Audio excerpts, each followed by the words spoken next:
नमस्कार दोस्तों, मेरा नाम हर्षराज ठाकुर है। आज से हम लोग इंडियन पॉलिटी स्टार्ट कर रहे हैं।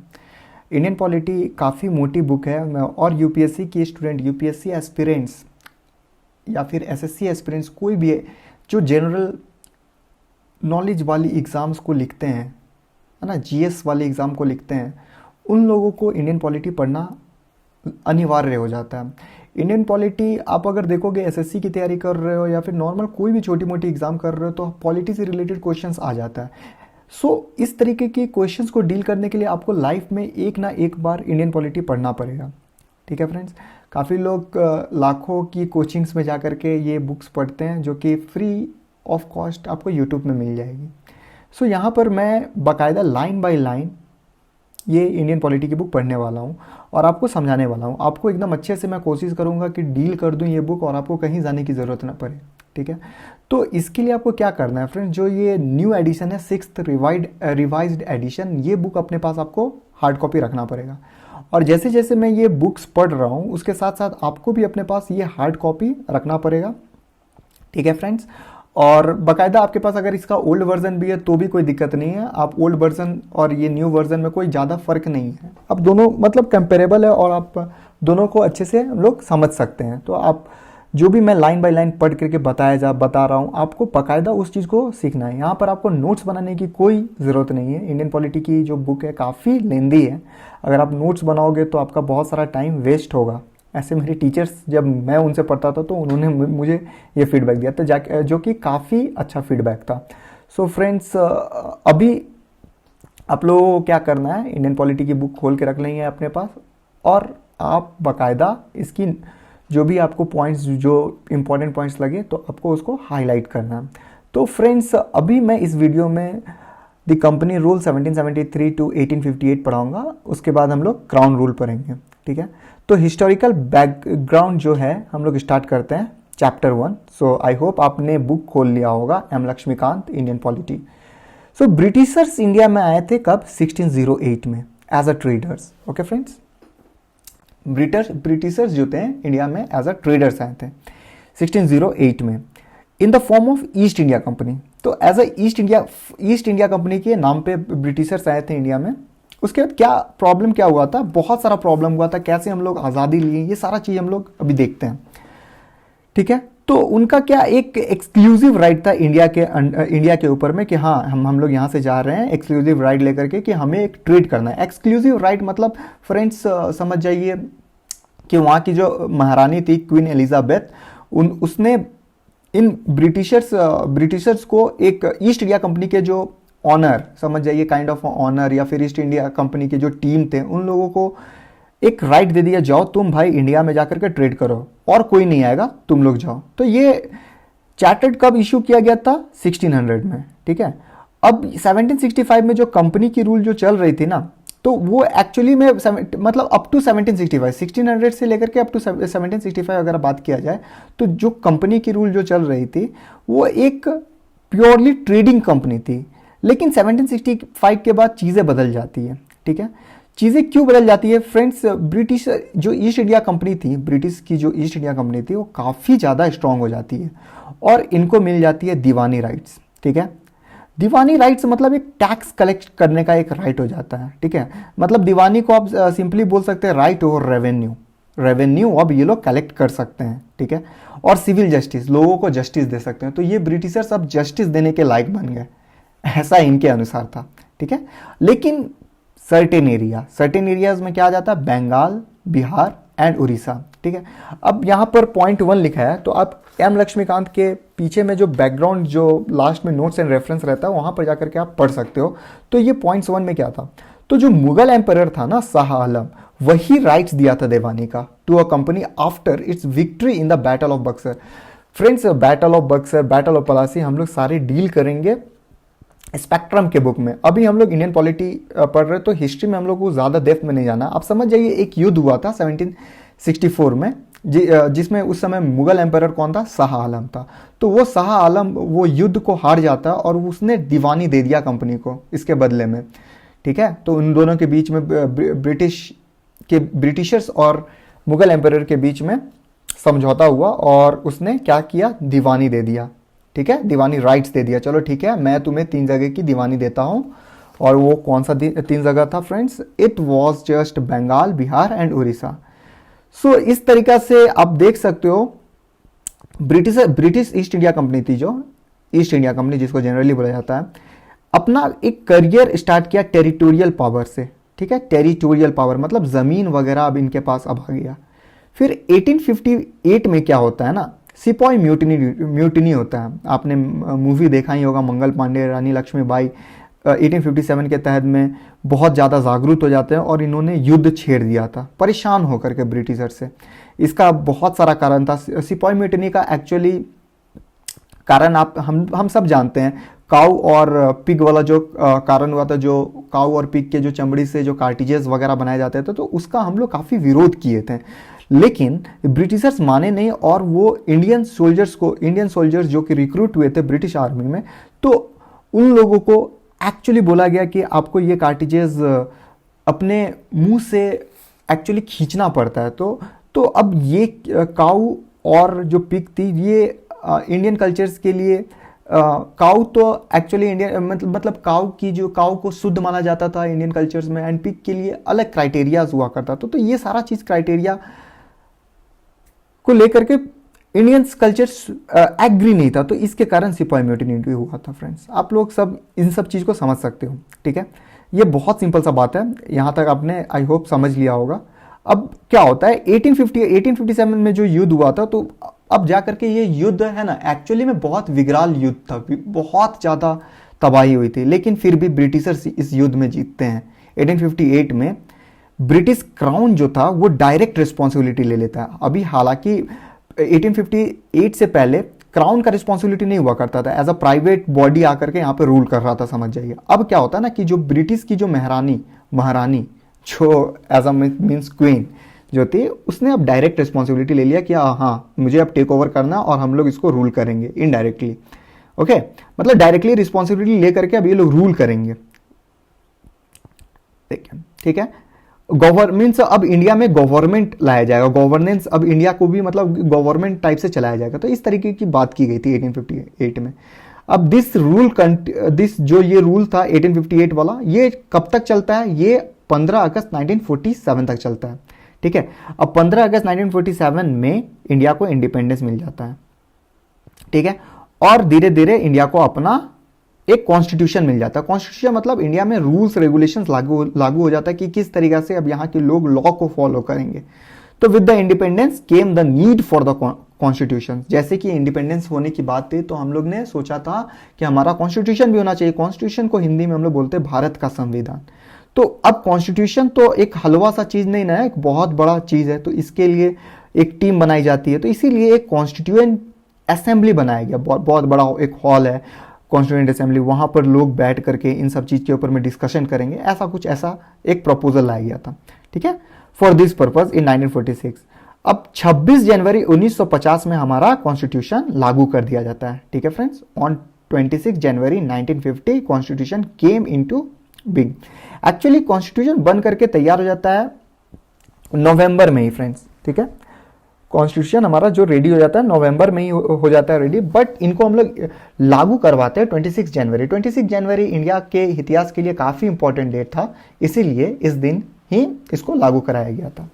ओके, आई होप आप लोग ये समझ पा रहे होंगे।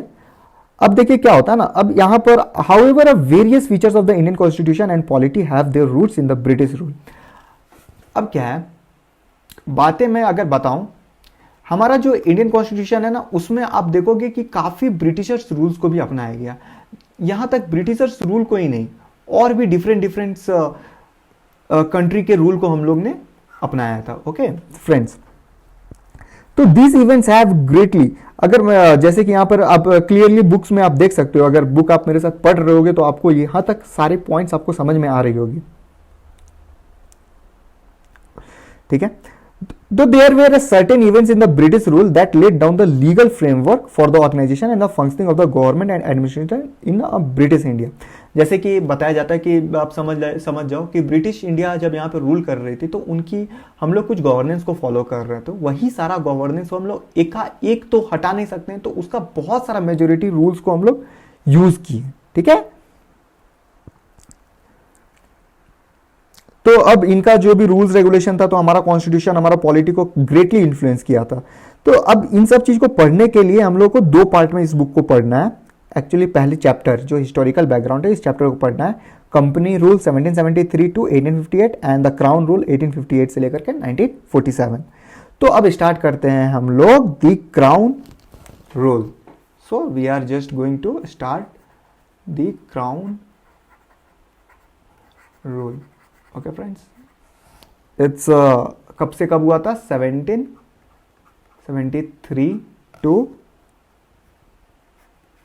1858।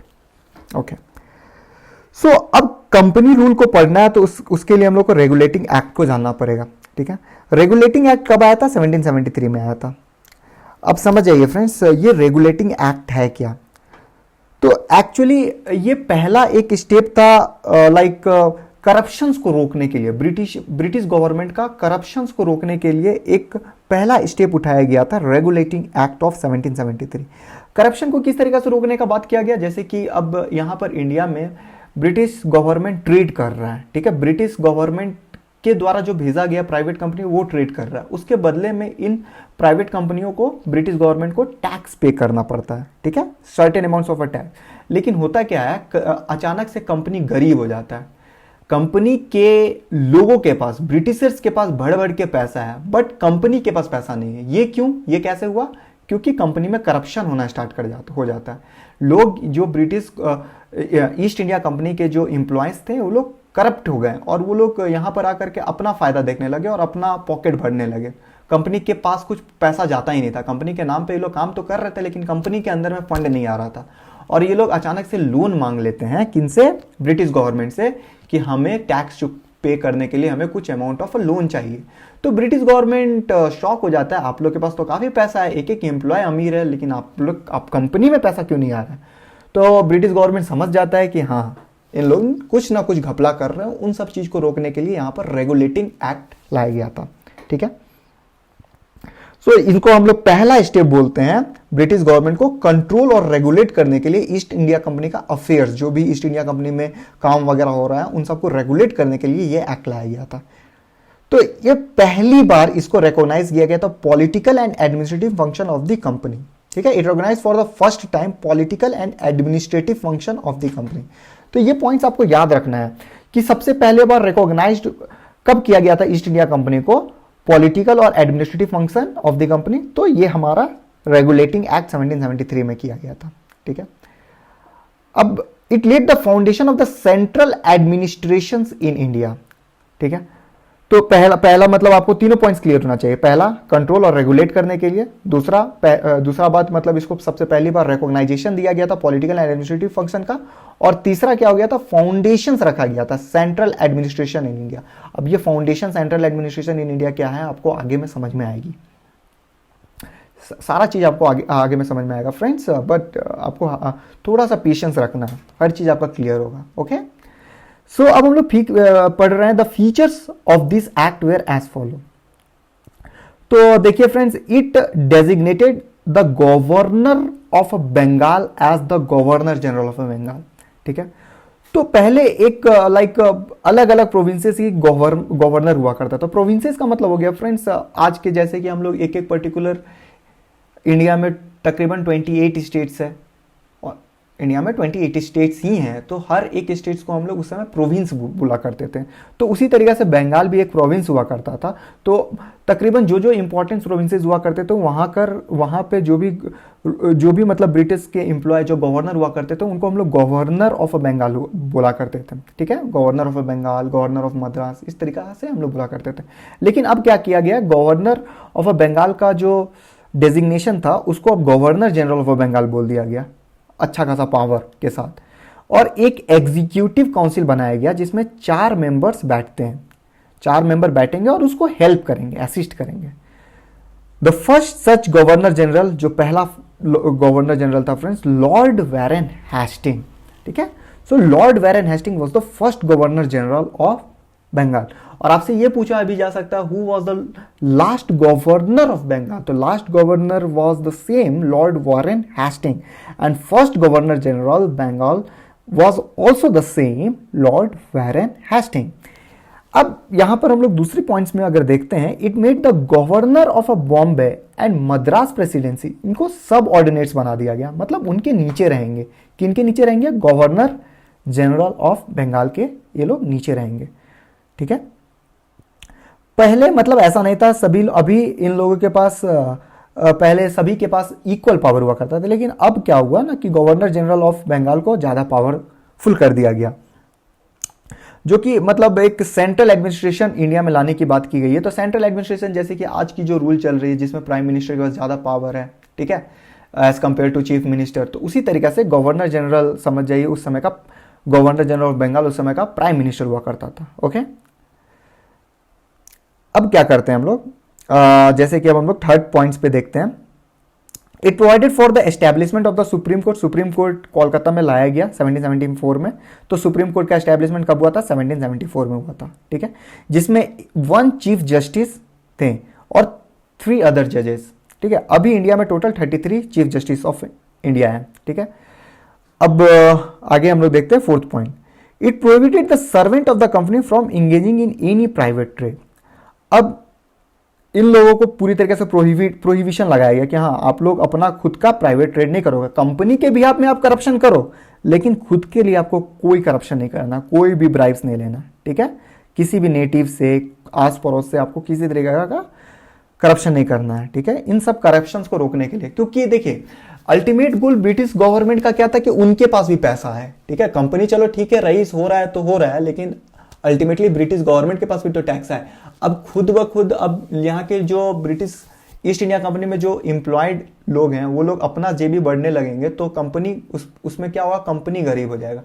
अगर कंपनी गरीब हो रहा है तो कंपनी पैसा कैसे पे करेगा? तो इसीलिए इन सब चीज के ऊपर में रेगुलेशन लाया गया था। ठीक है, it strengthened the control of the British government over the company. साफ साफ दिख रहा है हम लोगों का, मतलब ब्रिटिश गवर्नमेंट पूरी तरीके से कंपनी को कंट्रोल करना चाह रहा है। मजबूती, एक बहुत अच्छा खासा मतलब समझ जाइए कि रेगुलेशंस ला करके ये लोग कंट्रोल कर रहे हैं। तो रेगुलेशन ला करके किस प्रकार इसको कंट्रोल किया जा सकता है? तो इसके लिए इन्होंने एक कोर्ट ऑफ डायरेक्टर बनाया था। ठीक है, over the company by recurring the court of director. एक governing body of the company थी जो कि यहां पे कंपनी को गवर्न करेगा बिहाफ ऑफ ब्रिटिश गवर्नमेंट। एक कोर्ट ऑफ डायरेक्टर बनाया गया जो कंपनी को गवर्न करेगा। ठीक है, तो मतलब जो भी रेवेन्यू ये लोग कलेक्ट कर रहे हैं, ठीक है, सिविल से रिलेटेड मैटर या फिर मिलिट्री अफेयर्स, जो भी चीज है, revenue related matter, civil related matter, military affair, जो भी इंडिया में हो रहा है, वो कोर्ट ऑफ डायरेक्टर इन सब चीज को देखेगा। ठीक है, अब ये सारा एक्ट जब हो जाता है फ्रेंड्स, रेगुलेटिंग एक्ट 1773, तो उसके बाद आता है अमेंडिंग एक्ट ऑफ 1781। ठीक है, अब हम लोग पढ़ रहे हैं अमेंडिंग एक्ट ऑफ 1781। सो अब ये क्या, तो मतलब एक छोटा सा रेक्टिफिकेशन था। किसका रेक्टिफिकेशन था? मतलब मॉडिफाइड वर्जन था रेगुलेटिंग एक्ट ऑफ 1773 का। तो British parliament passed amending act 1781। तो ब्रिटिश पार्लियामेंट में ये एक्ट पास हुआ 1781। इसको हम लोग एक्ट ऑफ सेटलमेंट भी बोलते हैं। ठीक है, तो पूछा जा सकता है which act is known as an act of settlement? So it's amending act of 1781. अब फीचर्स क्या था इस एक्ट्स का दोस्तों, देखते हैं हम लोग वो। सबसे पहली बात, गवर्नर जनरल और उसके council from the jurisdiction of the supreme court for the act done by them in their official capacity. तो अगर गवर्नर जनरल है और उसके काउंसिल है, कोई भी एक्ट ये लोग ऑफिशियल कैपेसिटी के अंदर में कर रहे हैं, तो उसके ऊपर में सुप्रीम कोर्ट कोई भी फैसला नहीं सुना सकता है। ठीक है, इसी तरीके से एग्जेम्प्टेड सर्वेंट्स को भी एग्जेम्प्ट किया गया जुरिडिक्शन से सुप्रीम कोर्ट्स का, वो अगर ऑफिशियल एक्शंस को परफॉर्म कर रहे हैं। अब ब्राइब, घूस वगैरह कुछ भी अगर ऑफिशियल एक्शन मिले रहे हैं तो सुप्रीम कोर्ट कुछ नहीं बोलेगा। ठीक है, it excluded revenue matters and the matter arising in the collection of revenue from the jurisdiction of the supreme court. तो रेवेन्यू मैटर्स जो भी मतलब कलेक्शन आ रहा है ईस्ट इंडिया कंपनी में ऑफिशियल मैटर्स पे, तो सुप्रीम कोर्ट इन सब चीज के ऊपर में कोई कार्रवाई, कोई चर्चा कुछ भी नहीं करेगा। फिर it provided that the supreme court was to have a jurisdictions over all the inhabitants of the Calcutta. Calcutta में जो इनहेबिटेंट, जो लोग भी रह रहे हैं, उनके ऊपर में सुप्रीम कोर्ट अपना जुरिडिक्शन सुना सकता है कि उनको न्याय दे सकता है। ठीक है, पर्सनल लॉ के हिसाब, पर्सनल लॉ वहाँ पर दो, मतलब मेजोरिटी ऑफ क्राइटेरिया देखा जाए तो हिंदू और मुस्लिम ही हुआ करते, तो हिंदूज को हिंदू लॉ के अनुसार उनको फैसला सुनाया जाएगा और मुस्लिम को मुस्लिम मोमेडन लॉ के अनुसार उनको फैसला सुनाया जाएगा।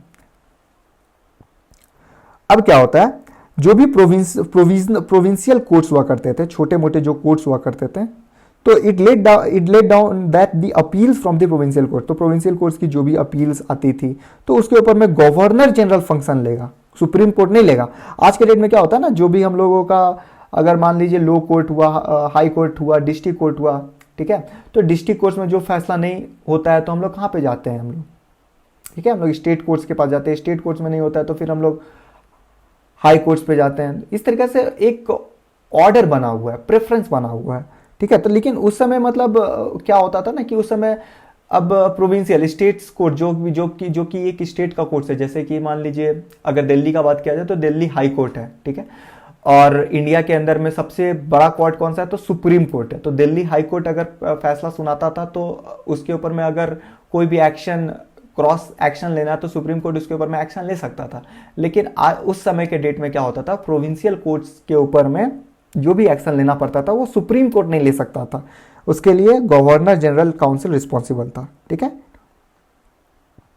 तो गवर्नर जनरल को बताया गया कि चलो ठीक है, तुमको मतलब एक रेगुलेशन करना है, रेगुलेट मतलब काउंसिल टू, तो governor general in council to frame regulations, provincial court और सुप्रीम कोर्ट के लिए तुम्ही को रेगुलेशन लेकर के आना है। Provincial court, not supreme court, sorry friends, it's not supreme court, provincial courts और काउंसिल्स के लिए, ठीक है।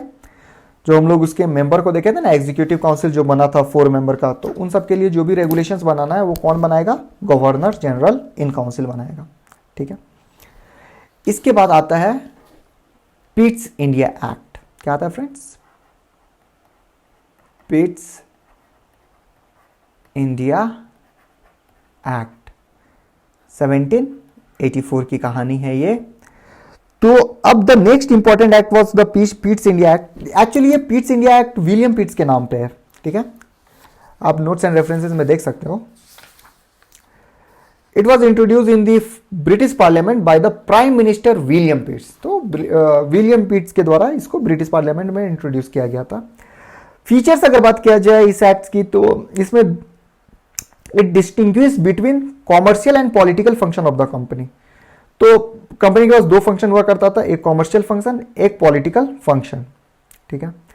कॉमर्शियल फंक्शंस समझ जाइए, जो रेवेन्यू कलेक्शंस करने का जो फंक्शन हुआ वो commercial function, and political functions rules and regulations, that is the political function. तो इन सबको बोला गया कि अब इनमें एक डिफरेंशिएशन क्रिएट किया जाएगा, ठीक है। तो कोर्ट ऑफ डायरेक्टर को बोला गया कि तुम कॉमर्शियल फंक्शन को देखो, ठीक है, लेकिन पॉलिटिकल फंक्शंस को देखने के लिए एक नया बॉडी बनाया गया जिसको हम लोग बोलते हैं board of control to manage the political affairs. तो बोर्ड ऑफ कंट्रोल किस चीज के लिए बनाया गया था, पॉलिटिकल अफेयर्स को देखेगा, ठीक है। तो इसीलिए 1784 में हम लोग बोलते हैं इसको डबल गवर्नमेंट सिस्टम लाया गया, ठीक है, डबल गवर्नमेंट। इट इंपावर्ड, क्योंकि यहां पर अब 2 टाइप का सिस्टम हो गया। अब देख लीजिए, कोर्ट ऑफ डायरेक्टर एक फंक्शन को देख रहा है, एंड पॉलिटिकल अफेयर्स को देखने के लिए कौन था फ्रेंड्स, तो it was a new body, court of director. And commercial function को देखने के लिए हाँ sorry, it's means like it allowed the court of director to manage the commercial affairs को देखने के लिए कोर्ट ऑफ डायरेक्टर हुआ करता था, एंड बोर्ड ऑफ कंट्रोल ये किसको मैनेज करता था, पॉलिटिकल अफेयर्स को। तो कंफ्यूज मत होइएगा फ्रेंड्स इन सब में, पॉलिटिकल अफेयर्स कौन देखेगा, तो बोर्ड ऑफ कंट्रोल देखेगा, एंड कॉमर्शियल फंक्शंस को कौन देखेगा, तो कोर्ट ऑफ डायरेक्टर देखेगा। अब थर्ड पॉइंट में क्या बताया गया, it empowered the board of control to supervise and direct all the operations of the civil and military government. Board of control के पास अच्छा खासा और भी पावर था कि हाँ चलो तुम ऑल ऑपरेशन जो सिविल से रिलेटेड ऑपरेशन है, मिलिट्री गवर्नमेंट से रिलेटेड ऑपरेशन है, रेवेन्यू कितना जनरेट हो रहा है, ब्रिटिश पोजीशन इन इंडिया में, ब्रिटिश मतलब जो इंडिया को कब्जाया हुआ है ब्रिटिश, तो ब्रिटिशर्स कितना इससे रेवेन्यू जनरेट कर रहे हैं, तो ये सारा पावर किसके पास था, बोर्ड ऑफ कंट्रोल के पास था। तो यहाँ पर दो मेन रीजन था इसका, इस एक्ट का सिग्निफिकेंस का। पहला reason, company territories in India were for the first time called British position. तो जो कंपनी यहाँ पर है, तो ब्रिटिश गवर्नमेंट बोला कि तुम यहाँ के मालिक नहीं हो, मालिक हम ब्रिटिश गवर्नमेंट ही है, तुम हमारे बिहाफ में रूल कर रहे हो। तो इनको इनकी औकात दिखाई गई। कब दिखाई गई? पिट्स इंडिया एक्ट 1784 में। एंड सेकेंड अगर बात किया जाए तो British government was given the supreme control over company affairs and it's administration in India.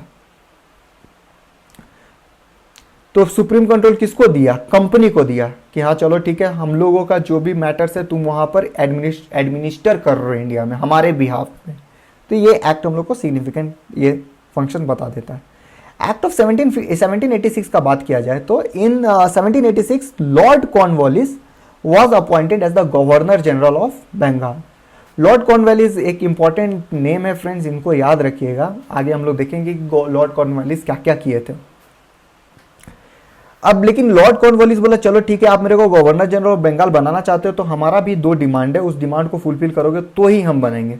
तो देखते हैं भाई इनका क्या डिमांड था। पहला डिमांड ये रखते हैं कि हमको एक वीटो पावर चाहिए, जिसको हम लोग बोलते हैं given a power to override the decision. मतलब इसका जो भी एग्जीक्यूटिव मेंबर का जो 4 मेंबर का जो बॉडी का जो काउंसिल है, उसको उसका जो भी मैसेज, उसका जो भी मतलब फैसला जो भी ये लोग सुनाते हैं तो उसको हम लोग ओवरराइड कर सकते हैं। एक फंक्शन मांगता है, दैट इज वीटो पावर। और ये और एक फंक्शन क्या मानता है, डिमांड क्या रखता है, कमांडर इन चीफ बनना था इनको भैया, ठीक है, कि हमको कमांडर इन चीफ भी बनाओ तभी हम रेडी होंगे गवर्नर जनरल ऑफ बंगाल बनने के लिए, ठीक है। तो ये एक्ट ऑफ 1786 की कहानी थी। अब ये एक्ट्स के बाद स्टार्ट होता है फ्रेंड्स चार्टर्ड एक्ट 1793। तो हर 20-20 साल के बाद चार्टर्ड एक्ट आया। पहला चार्टर्ड एक्ट कब आया था? Chartered act of 1793। उसके बाद 20 साल के बाद चार्टर्ड एक्ट ऑफ 1813, फिर 20 साल के बाद चार्टर्ड एक्ट ऑफ 1833, फिर चार्टर्ड एक्ट ऑफ 1853, ठीक है, 33, 53। उसके बाद तो सिपाही म्यूटिनी ही हो गया, जिसको हम लोग बोलते हैं क्राउन रूल। ओके, अब यहां पर हम बात करते हैं चार्टर्ड एक्ट ऑफ 1793 की कहानी क्या है। तो जो ओवरराइडिंग पावर जो था उसको कंटिन्यू किया गया लॉर्ड कॉर्नवालिस का और उसके काउंसिल का, to all the future governor general जो भी बनेगा तो उनको ये ओवरराइडिंग पावर दिया जाएगा, एंड गवर्नर ऑफ प्रेसिडेंसीज को भी, ठीक है। It give the governor general more powers and control over the government of the subordinates presidency of the। तो गवर्नर जनरल ऑफ बंगाल को और भी ज्यादा पावर दिया जा रहा है कि हाँ भाई तुम किसी तरीका से बंगाल, मद्रास जो भी प्रेसिडेंसीज के गवर्नर है उनके ऊपर में कंट्रोल कर सकते हो, उनके ऊपर में मतलब अपना हुक्म चलाओ, वो तुम्हारा हुक्म मानेंगे। फिर ट्रेड मोनोपोली को एक्सटेंड किया गया। जो ट्रेड मोनोपोली का जो चार्टर लेकर के ईस्ट इंडिया कंपनी आता तो उस मोनोपोली को एक्सटेंड कर दिया गया, ठीक है। तो यहां पर इन लोग ने एक क्राइटेरिया फिक्स कर दिया कि 20 साल तक चलो ठीक है, तुम लोग को हम लोग अभी भी मोनोपोली तुम्हारा ही है, तुम ही मतलब राज करो। अब एक इसमें क्या होता है ना कि हम लोग देखे चार्टर्ड एक्ट 1786 में Lord Cornwallis he commander in chief बना, लेकिन यहां पर बात है कि ये कमांडर इन चीफ नहीं रहेगा। जो गवर्नर जनरल ऑफ बंगाल है वो कमांडर इन चीफ नहीं रहेगा अनटिल एंड अनलेस अगर वो अपॉइंटेड है कि नहीं, ठीक है। अपॉइंटमेंट मतलब बाकायदा पढ़ाई करके आया, बाकायदा उसको अपॉइंट किया गया है प्राइम मिनिस्टर के द्वारा, ब्रिटिश के प्राइम मिनिस्टर के द्वारा, ठीक है, of the governor general council unless he was so appointed. It laid down that the member of the board of control and their staffs were henceforth to be paid out of the Indian revenue, ठीक है। अब इस act से पहले जो board of control हुआ करते थे, ठीक है, उनके मेंबर्स हुआ करते थे, तो उनको कहां से पैसा मिलेगा? उनको इंडिया में जो टैक्स वगैरह कलेक्ट हो रहा है वहीं से इनको इनका सैलरी जाएगा। जितने भी टैक्स वगैरह इंडिया में कट रहे हैं वहीं से इनका सैलरी आएगा। तो इंडियन लोगों के ऊपर में क्या बना? टैक्स का बर्डन आ गया, ठीक है, kind of a tax burden, क्योंकि अब एक्स्ट्रा टैक्स पे करना पड़ेगा इनको, इनका भी खर्च चलाने के लिए, ठीक है फ्रेंड्स। तो ऐसे ऐसे काम हो रहे थे हमारे इंडिया में, समझ जाइए। ब्रिटिश लोग काफी जुल्म किए हैं इंडिया में। अब हम लोग पढ़ते हैं chartered act 1813। So let's see chartered act 1813 क्या था। ट्रेड मोनोपोली को एबॉलिश कर दिया गया। चार्टर्ड एक्ट 1813 13 में ट्रेड मोनोपोली को कंप्लीटली एबोलिश किया गया, लेकिन ट्रेड मोनोपोली अभी भी है इंडिया में। उस समय भी था, 1813 तक ट्रेड मोनोपोली था, लेकिन बाकी सारा चीज का ट्रेड मोनोपोली को खत्म कर दिया गया। The Indian trade was thrown open to all British merchants. अब ब्रिटिश मर्चेंट्स, कोई भी ब्रिटिश मर्चेंट्स इंडिया में आकर के ट्रेड कर सकते थे, लेकिन मोनोपोली को कंटिन्यू रखा गया टी पे। टी के लिए सिर्फ अभी ईस्ट इंडिया कंपनी ही ट्रेड करेंगे और दूसरा कोई नहीं आएगा, लेकिन उसके अलावा अब कोई भी आ सकता है। एंड जो भी ट्रेड चाइना में चलता था, ठीक है, ब्रिटिश ईस्ट इंडिया कंपनी का, उसको भी कंटिन्यू रखा गया। And over a trade in T and trade with China, ठीक है, तुम लोग ही मतलब जो ईस्ट इंडिया कंपनी है 1813 में भी जो भी ट्रेड करना है चाइना के साथ तुम ही करोगे और दूसरा कोई नहीं आएगा, और इंडिया में टी के साथ जो ट्रेड होगा तुम ही लोग करोगे और दूसरा कोई नहीं आएगा। लेकिन उसके अलावा अब कुछ है तो लोग आ सकते हैं, दूसरे लोग भी आकर के यहाँ पे बिजनेस कर सकते हैं, ट्रेड कर सकते हैं। ठीक, अब यहां पर हम लोग कंप्लीटली दे सकते हैं, it asserted the sovereignty of the British crown over the company territories in India. Completely दिख रहा है कौन पावरफुल है, ब्रिटिश गवर्नमेंट ज्यादा पावरफुल है, ब्रिटिश गवर्नमेंट रूल कर रहा है किसको, ईस्ट इंडिया कंपनी को, और ईस्ट इंडिया कंपनी यहाँ पे उनके बिहाफ में रूल कर रहे थे। तो हम लोगों को यहाँ पे कंप्लीटली पता चल जाता है ब्रिटिश क्राउन का सॉवरेनिटी ज्यादा था। ठीक है, it asserted the sovereignty of the British crown over the company territories in India. Second points clear. अब हम लोग थर्ड पॉइंट्स पे आते हैं। क्रिश्चियन मिशनरीज को इंडिया में आने के लिए प्रपोज किया गया, हाँ जाओ भाई तुम लोगों को क्रिश्चियन बनाओ, यहाँ पर मिशनरीज लोग आकर के लोगों को मतलब बताओ ईश्वर कौन है, ईश्वर के बारे में बताओ, तो लोग यहाँ पर हमारे धर्म को जानेंगे, हमारे धर्म को अपनाएंगे। ठीक है, ऐसा इसीलिए क्रिश्चियन मिशनरीज को इंडिया में भेजा गया था। ठीक है, it provided for the spread of the western education. जो भी वेस्ट में एजुकेशन, मतलब अपने आप को ये लोग बहुत दिखाते थे कि हम लोग बहुत ज्यादा स्टडी में आगे हैं, तो हमारा स्टडी को तुम लोगों को फॉलो करना चाहिए। तो वेस्टर्न एजुकेशन को प्रॉस्पर किया गया इंडिया में। ठीक है, इट ऑथराइज लोकल गवर्नमेंट को बोला गया कि इंडिया में और भी तुम लोग अपने बिहाफ में टैक्स इंपोज कर सकते हो, और जो भी टैक्स कलेक्ट हो रही है तो उसके लिए तुम कुछ अच्छा काम कर सकते हो। हालांकि टैक्स ये लोग भी ले रहे थे फ्रेंड्स, लेकिन अब इनको भी बोला गया कि तुम भी टैक्स ले सकते हो। देखे कि हम लोग टैक्स तो ले रहे हैं लेकिन कुछ काम नहीं कर रहे, तो लोकल गवर्नमेंट्स को बोल दिया गया तुम भी एक्स्ट्रा टैक्स ले सकते हो, और इसके बिहाफ में तुम इन सब टैक्सेस का अच्छा उस लोकेशन में काम करवा सकते हो, और टैक्स कोई ना दे तो उनको पनिश कर सकते हो। एक तो मतलब ब्रिटिशर्स भी टैक्स ले, और फिर अब दूसरा बार लोकल गवर्नमेंट भी टैक्स ले। ये बहुत गंदा इन लोगों का सोच था फ्रेंड्स। क्या बोल सकते हैं कि हाँ सिर्फ हमें ब्रिटिश को आगे बढ़ाना है, ब्रिटिश मतलब और दूसरों के लिए तो कुछ सोचते ही नहीं थे। अब इसके बाद हम लोग पढ़ते हैं चार्टर्ड एक्ट ऑफ 1833। ये एक इंपॉर्टेंट एक्ट था सेंट्रलाइजेशन के प्रति। इसमें आप देखोगे पूरी तरीका से इंडिया जो है उस समय सेंट्रलाइज्ड हो जाता है। ठीक है, the features of this act was as follow. It made governor general of Bengal को अब गवर्नर जनरल ऑफ इंडिया बना दिया गया। तो सबसे और and vested in him all, मतलब सिविल मिलिट्री पावर जो भी था सब इसके हाथ में दे दिया गया। तो ये एक्ट क्रिएट किया first time government of India. पहली बार गवर्नमेंट ऑफ इंडिया कब बना, तो according to chartered act 1833। Authority over the entire, मतलब अब गवर्नर जनरल ऑफ इंडिया के पास पूरा पावर है कि इंटायर टेरिटोरियल को वो कंट्रोल कर सकता है। एरिया पोजेस्ड बाय द, मतलब पूरा जो एरिया ब्रिटिश का है उसके ऊपर में ये लोग अपना कंट्रोल जाया कर सकता है। ठीक है, Lord William Bentinck was the first governor general of India. ये बहुत इंपॉर्टेंट है, तो इसको आप अपने बुक में हाईलाइट कर सकते हो, लॉर्ड विलियम बेंटिक। तो अब देखते हैं हम लोग second point friends. It deprive the governor of Bombay, Madras and their legislative power.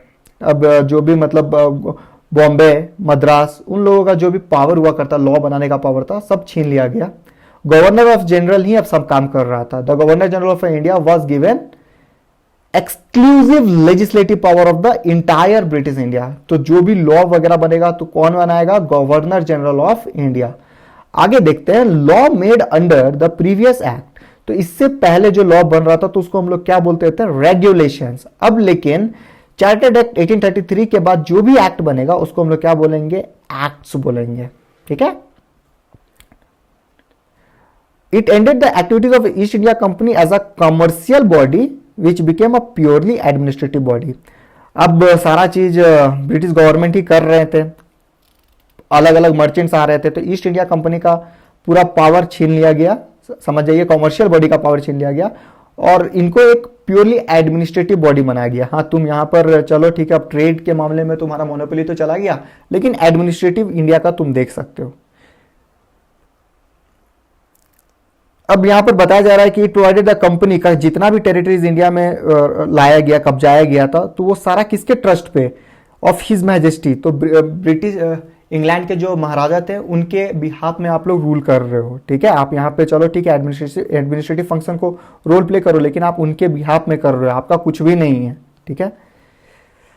The chartered act of 1833 attempted to introduce a system of open competition. तो पहली बार 1833 में ही मतलब एक बार बात चलाई जाता है, चलो ठीक है ओपन कंपटीशन लिया जाएगा जिसमें सिविल सर्वेंट्स को उस तरीके से रिक्रूट किया जाएगा। आईएएस आईपीएस, अभी तो आईएएस आईपीएस हो, उस समय आईसीएस हुआ करता था, इंडियन सिविल सर्वे। तो इंडियन सिविल सर्विसेज में रिक्रूटमेंट ओपन सिस्टम की बात की गई थी कि अब इंडिया के लोग भी इसमें जाहिर हो सकते हैं, जो भी एग्जाम दे करके सेलेक्ट हो जाता है। तो सिर्फ बात की गई थी फ्रेंड्स, 1833 में, लागू नहीं हुआ था।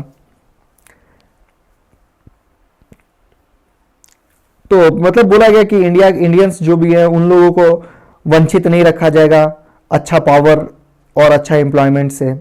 तो इसको कोर्ट ऑफ डायरेक्टर जो थे डिसअप्रूव कर दिए। कोर्ट ऑफ डायरेक्टर जो कॉमर्शियल बॉडी हुआ करता था, इनको अब एक ही पावर तो मिला एडमिनिस्ट्रेटिव का, तो ये लोग हो रंगामा कर दिया, नहीं भाई एक ही पावर है हमारे पास, हमसे वो मत छीनो, कोई ओपन कॉम्पिटिशन नहीं होगा, हम लोग एडमिनिस्ट्रेटिव फंक्शन को संभाल लेंगे। लेकिन फ्रेंड्स चार्टर्ड एक्ट ऑफ 1853 में ये सारा चीज लागू हो जाता है, ठीक है। अभी देखते हैं हम लोग कैसे लागू होता है। तो this was the first of the this was the last, not first, this was the last of the series of a chartered act passed by the British Parliament between 1793 to 1853। तो लास्ट चार्टर्ड एक्ट है 1853। तो significant constitutional landmark हम लोग को इसमें दिखने को मिलेगा। Features of this act were as follow, ठीक है। It separated for the first time, पहली बार इंडिया में लेजिस्लेटिव एंड एग्जीक्यूटिव फंक्शन को सेपरेट किया गया गवर्नर जनरल ऑफ काउंसिल से। तो लेजिस्लेटिव लॉ बनाने के लिए काम आता है और एग्जीक्यूटिव लॉ को इंप्लीमेंट कराता है। तो पहले क्या होता था, दोनों ही मतलब एक ही बॉडी लॉ बना रहा है, लॉ को इंप्लीमेंट कर रहा है, लेकिन अब बात क्या गया कि नहीं, एक बॉडी लॉ बनाएगा, एक बॉडी लॉ का पालन करवाएगा, पहली बार सेपरेट हुआ। six new members called अब देखो, it provided for the addition of a 6 new members called legislative councillors to the council। चलो ठीक है, 6 नया मेंबर बनेगा, 6 नया मेंबर आएगा, 6 नया मेंबर आएगा लेजिस्लेटिव काउंसलर्स बन करके काउंसिल्स में, ठीक है। In other words it establish a separate governor general legislative council.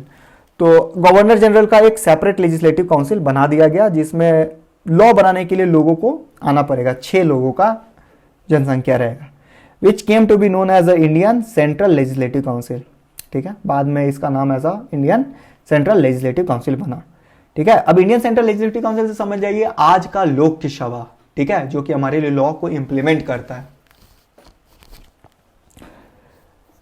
This legislative wings of the council functions as a mini parliament, कह सकते हैं हम लोग, उस समय ये एक मिनी पार्लियामेंट बना था। अडॉप्टिंग दो जो भी प्रोसीजर वगैरह ब्रिटिश पार्लियामेंट हुआ करता था, सारा सेम प्रोसीजर को फॉलो किया गया इंडिया में और वो सारा चीज को लागू करवाया गया।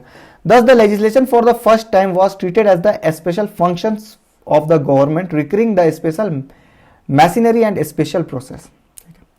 It introduced an open competition. अब यहां पर पूरी तरीके से एक ओपन कॉम्पिटिशन लाया जाता है फ्रेंड्स, सिलेक्शन करने का, रिक्रूटमेंट करने का सिविल सर्वेंट्स का, ठीक है। द कोवेनेंटेड सिविल सर्विसेज, देखिए 2 टाइप का सिविल सर्विसेज हुआ करता था, कोवेनेंटेड एंड नॉन कोवेनेंटेड। तो कोवेनेंटेड में अपर पोस्ट को हम लोग कोवेनेंटेड बोलते थे। तो कोवेनेंटेड पोस्ट जो था वो इंडियंस लोग नहीं बन सकते थे, ठीक है। लेकिन अब क्या हो गया, ओपन कॉम्पिटिशन से ये लोग कोवेनेंटेड पोस्ट में भी पार्टिसिपेट कर सकते हैं।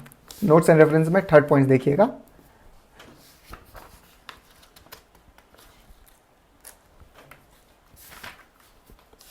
Yes, at that time the civil services of the company were classified into covenanted civil services, जिसको हम लोग बोलते हैं higher civil service, and uncovenanted civil services, जिसको लोअर सर्विसेज बोला जाता था। Former was created by law of the company while the latter was created by otherwise. देखो नॉन एक्चुअली मतलब इंडिया में जो भी लोग रिक्रूट होते थे नॉन कोवेनेंटेड पोस्ट में ही रिक्रूट होते थे और इनको बहुत कम सैलरी वगैरह दिया जाता था। लेकिन अब इन सब चीज पे वर्क करने की बात की गई, चलो अब ऐसा नहीं रहेगा, कोवेनेंटेड में इंडियंस लोग को भी मौका मिलेगा।